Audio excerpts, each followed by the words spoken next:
Dear student, now today I'm going to show you in this video I'm going to show you how to perform the different pattern of calculations. You can do the different pattern of calculations in your question paper. If it will come, then you can do the calculation. Always remember those value you will keep it in a number. Okay, the thing should be kept it in a number form. Don't give the currency format here. Okay, so you can do the division, multiplication, subtraction, addition, minus, anything. So here I will do the calculation. So what you will do, create, then you will go to the query in design view. After that you will select the tables of product table, add, then you close this. So from here what to add, suppose product ID, then here product name. Okay, p name. After you add the p name, then what you will do, you will going to add the quantity, then you will going to add the purchase price. Now here in this particular area you write the expression, what, suppose quantity into purchase price, that you want to find, that what you have paid. Okay, so quantity, then asterisk, asterisk means into, then purchase underscore price. Don't change the format, because here it is written PURC, it is a purchase underscore price, so you will write that. Okay, then you will click on some other place, or you will click down. See here it comes in expression. Okay, now this expression you can change, you can give the name of this expression. Expression name, suppose I am giving the total price.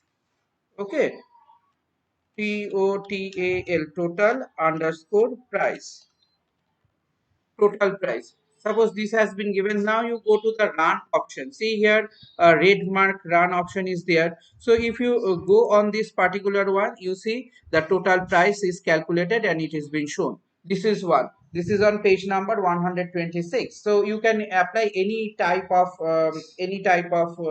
implementation, mathematical implementation you can use there. Okay, plus, minus, multiply, one I have shown you. We can use other. Now another one that I'm going to show you is group by. Group by is here in this particular table, student table, student one table. So in the student one table, see here I have given the result, pass fail, all this. Now how to do the group by? First you will go to the query option. Okay, query in design view.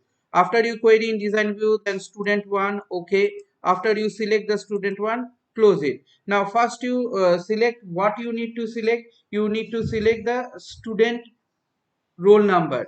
Okay, so based on which you will going to find it out. So student roll number, suppose student roll number. Now how to bring this group by? You will go to this particular thing. Okay, you will go to this total, and if you click on this total, then you click on it. See here the one column added, total column. So you click here. So you make here what you want to do. You want to do it that you have to count. Okay, so say max, mini, average, all these are there. So count function is also there. You do the count. After that is what? After that you find it that there is a particular thing, that is what, the result. Okay, group by. So after that you save it.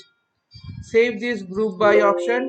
Do you want to save? Yes. So as soon as you save it, query 8. Okay, so this has been saved. See, query 8 is saved. Now you click on the query 8. See here, count is 1, the result. So 4 is fail and 5 is pass. So this way you can do the particular structure, and you can make the particular structure on it, on which you can make the particular structure format, and you can work on this particular structure format. So this is a count expression. So this way you will going to do your work.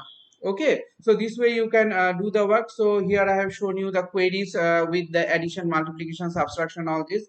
Then with a count function also I have shown you. Now it comes that command SQL. Command SQL means there are the different command. So in page number 128, it has been shown that there are the create, alter, drop, okay, truncate, rename, all this command is there. So they are on the DDL and DML options is there. Based on that, your SQL command will going to come. Now, how to do the command in SQL? Suppose I select this table. or you can select any of the particular SQL. SQL means structured query language. I